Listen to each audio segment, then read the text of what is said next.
Olá, viajantes, aqui é a Manu. E aqui é o Mac. Sejam muito bem-vindos ao ViajaCast. Um podcast que busca incentivar as pessoas a viajarem através de informação e bom humor. E aí, hoje a gente tem recadinhos? Cara, o meu recadinho é, se você quiser entrar em contato com a gente, é só enviar um e-mail através do contato@viajacast.com.br ou então acessar o nosso site viajacast.com.br. Mas eu acho que você tem um recado aí pra galera.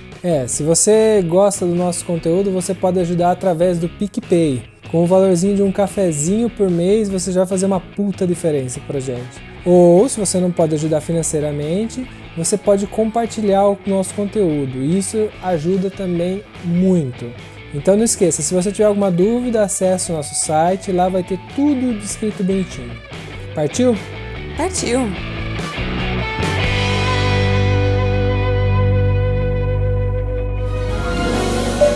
Setting 1012, I guess making a 1,250 feet. ViajaCast.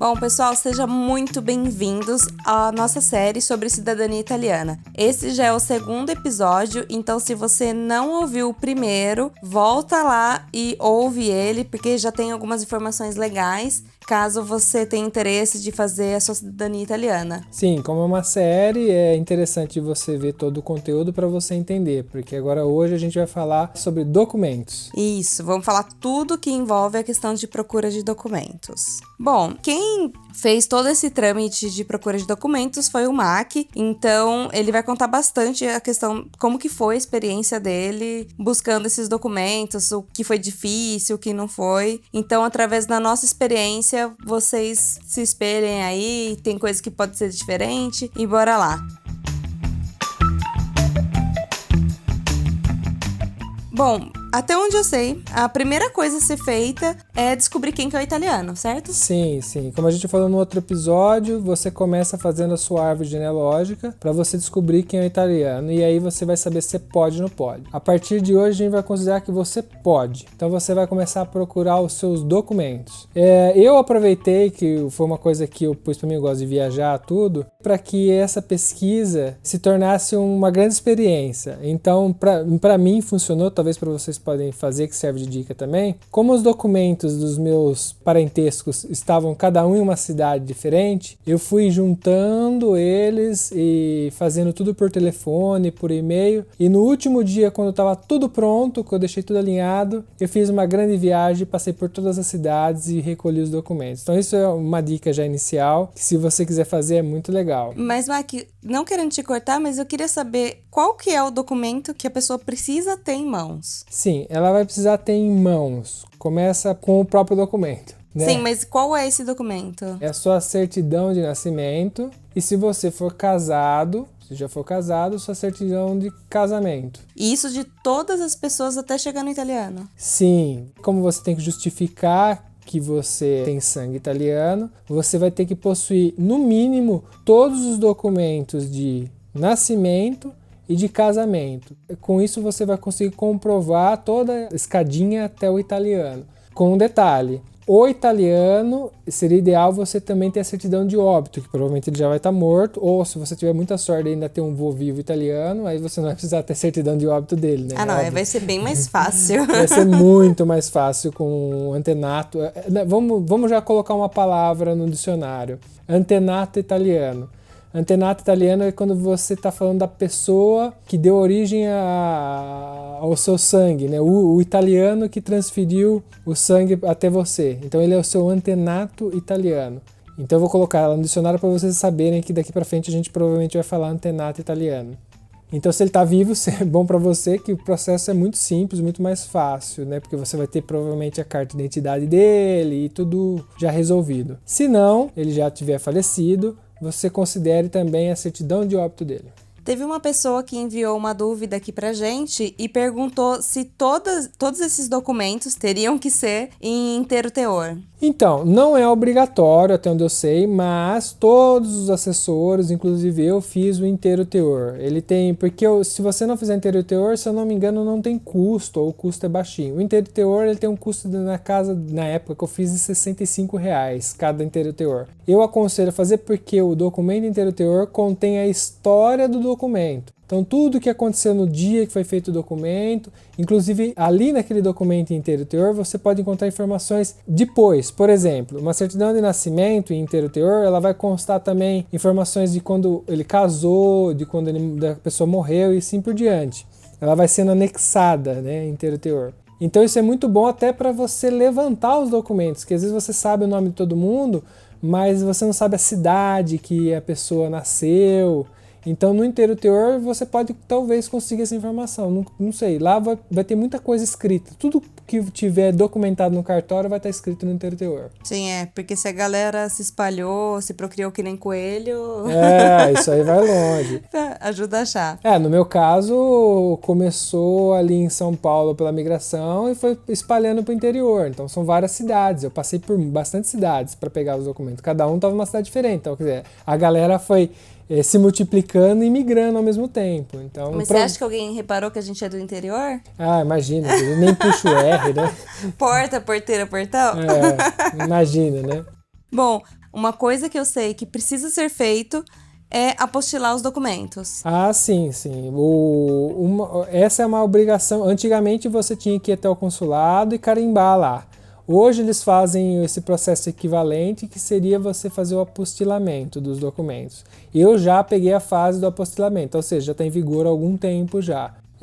Em vez de você ir até São Paulo ou no consulado mais próximo, que eu imagino que é só em São Paulo, não sei se tem mais consulados no Brasil, você tem que ir até lá presencialmente, levar os documentos, carimbar e tal, não tem mais isso. Agora você vai no seu cartório, paga, então o processo, em vez de você ter lá, você tem que pagar, e aí eles apostilam o documento. Mas antes de você chegar ao processo de apostilar, parte de você ir atrás dos documentos é saber onde estão os documentos, de quem é o documento, né? Então a importância da certidão inteiro teor está ali. Por exemplo, eu vou lá, pego a minha certidão inteiro teor. Do meu pai e da minha mãe, tá fácil, normalmente todo mundo sabe, tem toda essa informação. Aí meu avô, então digamos, a maioria das famílias também tem um avô próximo, tá fácil. Partiu do avô para bisavô, aí começa talvez ficar mais difícil. Então você tem a certidão inteiro teor do seu avô, por exemplo, né, ou até antes, de casamento e de nascimento, ou possivelmente até de óbito, ali você vai ter informações dos pais do seu avô. E muitas vezes tem de onde eles vieram. E assim você vai conseguindo traçar uma rota para chegar nos documentos, porque às vezes a maior dificuldade das pessoas é saber onde conseguir esse documento. Então você tem que conseguir na cidade que ele foi registrado, no cartório que ele foi registrado. E só que para você fazer isso, você tem que saber onde ele foi registrado.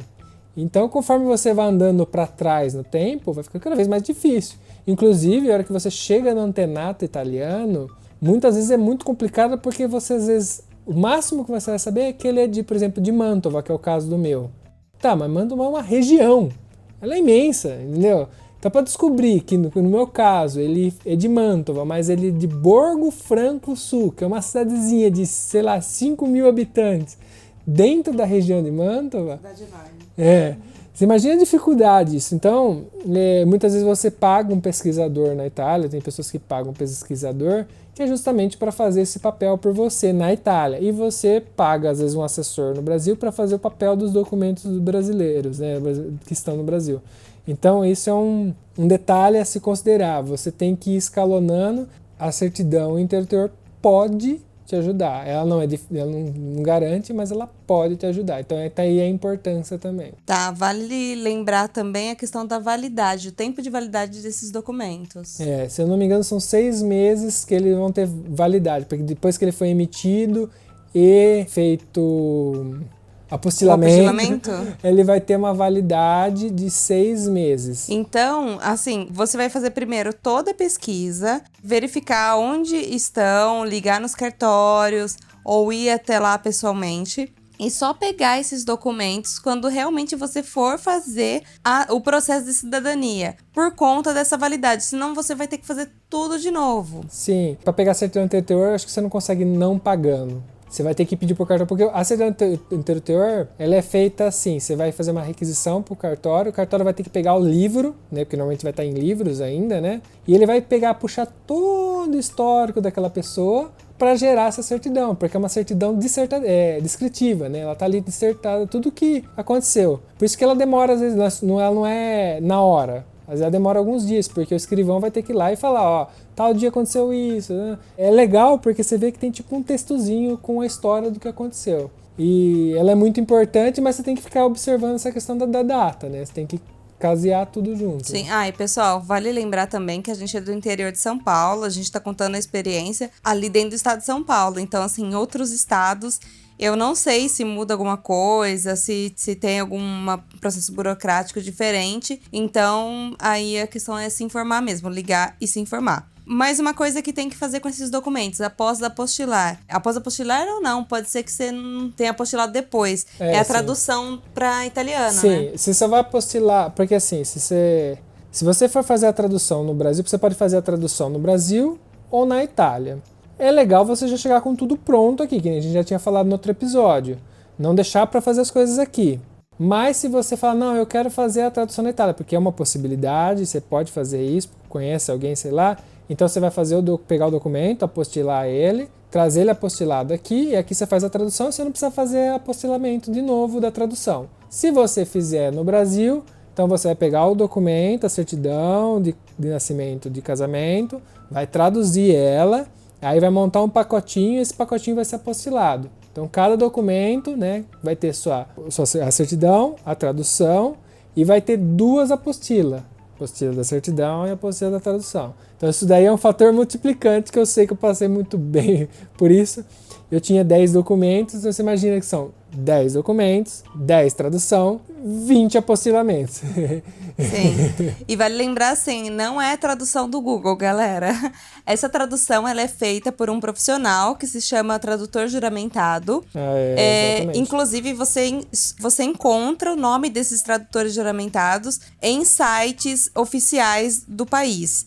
Tanto da Itália quanto do Brasil, tem o nome de todos os tradutores juramentados. Então, se você tá em dúvida que aquele é ou não é, dá uma olhadinha que tem que estar naquela lista lá. E aí tem, acho que, endereço ou telefone de contato. Sim, tem um contato. No mínimo um e-mail vai ter deles na lista. Então, pra você ficar mais seguro também que você tá realmente lidando com um profissional. Sim, porque isso realmente é muito importante. Tem que ser um tradutor juramentado tanto no Brasil quanto na Itália, porque a Itália também tem que ter o tradutor. E a gente conhece uma tradutora italiana, que ela faz tradução de documentos, ela tem a certificação, tudo. E aqui você não vai ter apostilamento, mas você tem um outro detalhezinho se você fizer aqui, que é a marca do bolo. Então você não é isento de pagar, você tem que pagar a tradução e a marca do bolo. Pra quem não sabe, a marca do bolo é como se fosse um registro. É basicamente um adesivo mesmo que você compra, mas assim, é um registro que você paga. Quando você vai, acho que, reconhecer firma no Brasil, eles colam, eles se assinam e eles adesivo. Colam. Mas aqui, em vez de você fazer isso no cartório, porque no Brasil você faz no cartório para lhe garantir a autenticidade. Aqui você compra ela num quiosque e isso daí só vai ser colado. E aí quem protocola que certifica e já tá com o selinho ali já. Você pagou pelo selinho, não o cartório fez o processo. Então é só essa diferença. Que você não tá isento, você tem que pagar essa marca do bolo quando você vier aqui. Então. Beleza, montou sua pastinha, organizou tudo lindinho, parte do Brasil. Ok, agora procurar o documento do italiano.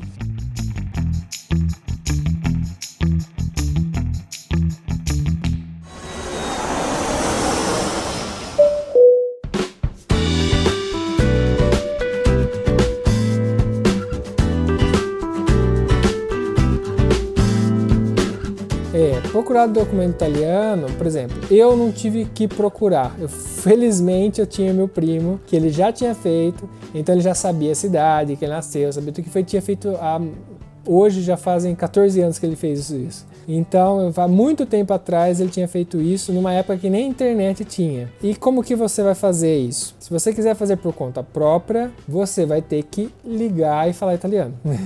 Basicamente. Não, vamos lá, vamos ajudar. Vamos dar o passo a passo. Se você não tem a sorte de ter alguém da família que já fez a cidadania, já fez toda essa pesquisa antes de você, primeira coisa, você precisa descobrir onde ele nasceu, mas a cidade, não só a província, né? Aqui é dividido em províncias em vez de região, igual no Brasil. A data de nascimento e o nome dos pais. Ok, às vezes ou muitas das vezes, você não vai ter a sorte de ter todas essas informações. Se tiver todas, é muito mais fácil.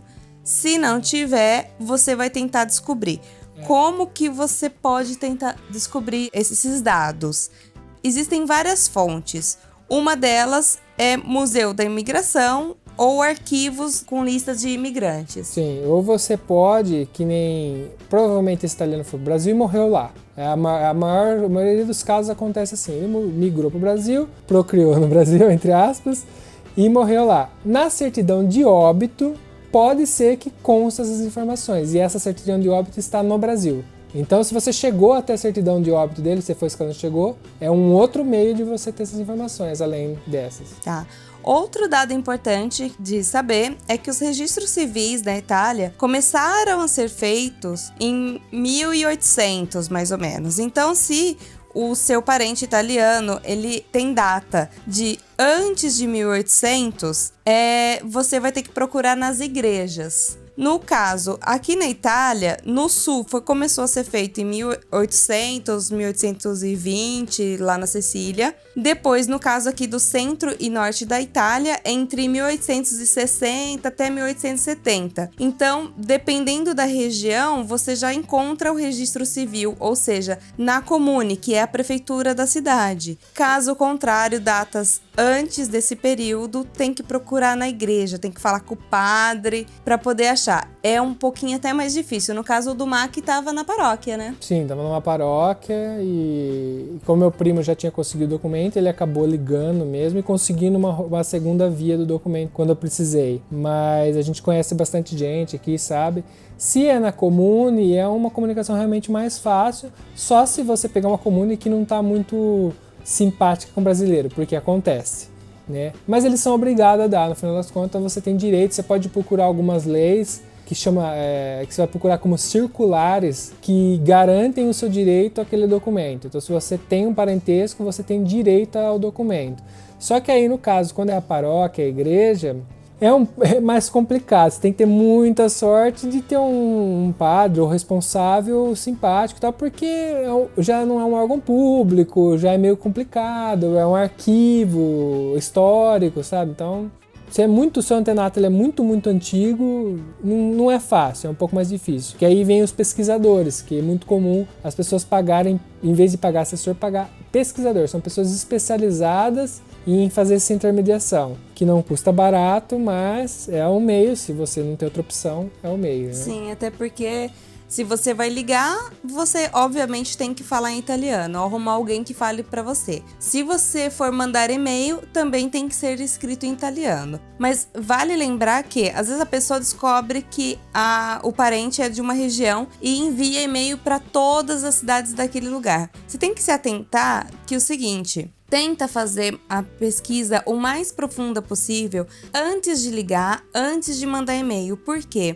Tem muito pedido de cidadania. Então, o pessoal, eles estão levando cada vez mais tempo para fazer essa pesquisa. Então, em vez de você ocupar uma comune, uma pessoa que está responsável para fazer essa pesquisa, de um lugar que não pertence o documento, você poderia ter ido diretamente no lugar que pertence. Então você não ocupa essas pessoas que estão trabalhando e acabam demorando mais de meses para responder alguém que precisava. Então é meio que pensar no outro, né? Sim, e é o que tá acontecendo mesmo. Tem uma enxurrada de pessoas pedindo informação, então tá tudo meio empacado, meio lento.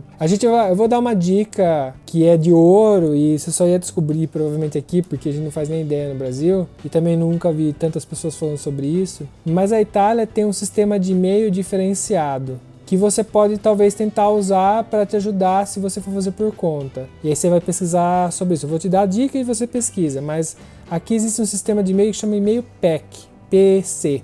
E é um e-mail como se fosse uma carta registrada, um e-mail registrado. E ele é muito usado na comune, para órgão público, até para as paróquias. Então, se você for mandar um e-mail para a comune, você mandar um e-mail através do e-mail PEC, um e-mail PEC, dá mais credibilidade e mais garantias que pelo menos uma resposta você vai ter. Então essa é uma dica de ouro que é muito pouco comentado e eu já dou para vocês, se vocês se resolverem fazer por conta, 100% por conta, pesquisa sobre. É uma coisa que talvez possa te ajudar a você ter uma resposta mais efetiva. Sim, mas vale lembrar que essa resposta pode demorar 1, 2 até 3 meses, tá? Ah, sim.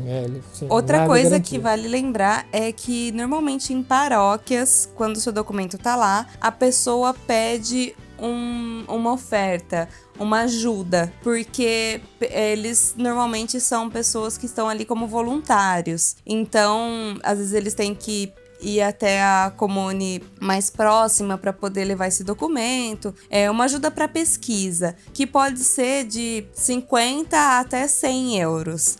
Não é baratinho se transformar em reais, né? Mas vale lembrar que isso pode acontecer sim. Sim, inclusive para pesquisador e para paróquia, porque no meu caso, que foi direto o padre que emitiu o documento, não tinha nenhum pesquisador, porque é muito pequeno lá, então não tinha ninguém que pedia naquela igreja, a cidade é muito pequena. E o padre falou, você podia contribuir com a nossa igreja e tal, e é uma oferta. E nesse caso do padre, era uma oferta que não era obrigatório. Mas a gente recomenda vocês pagarem, porque a gente sabe que é uma responsabilidade, ele tem que emitir um documento, às vezes tem que pôr uma marca do bolo ali. Sim, e normalmente se tá na paróquia é o que a gente estava dizendo, é um documento muito antigo, se estiver lá. Então tem todo um processo e um trabalho de conservação desses documentos e tudo mais. Vale lembrar também aquela questão da validade, também vale para esse documento do italiano. Então, assim,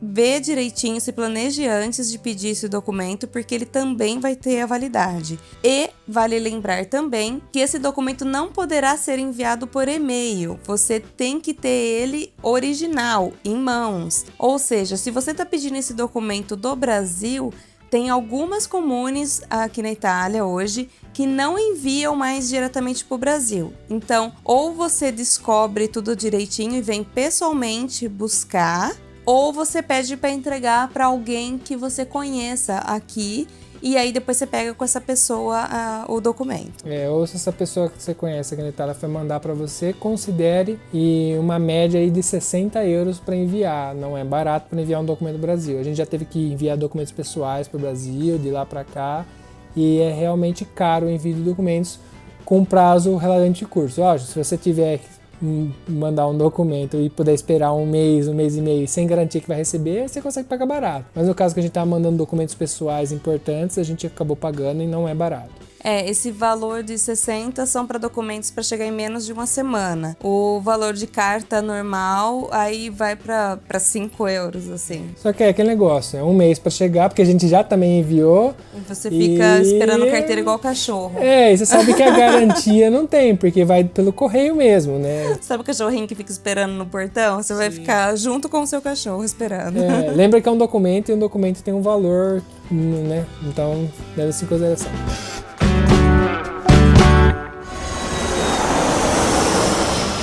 ViajaCast.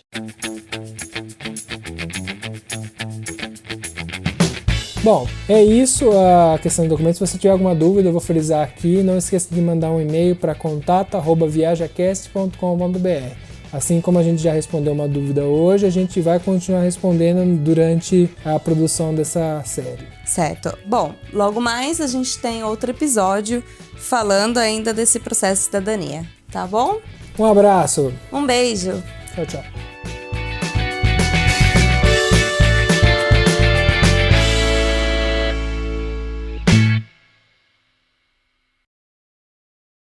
Esse podcast foi editado por Prosperar Áudios.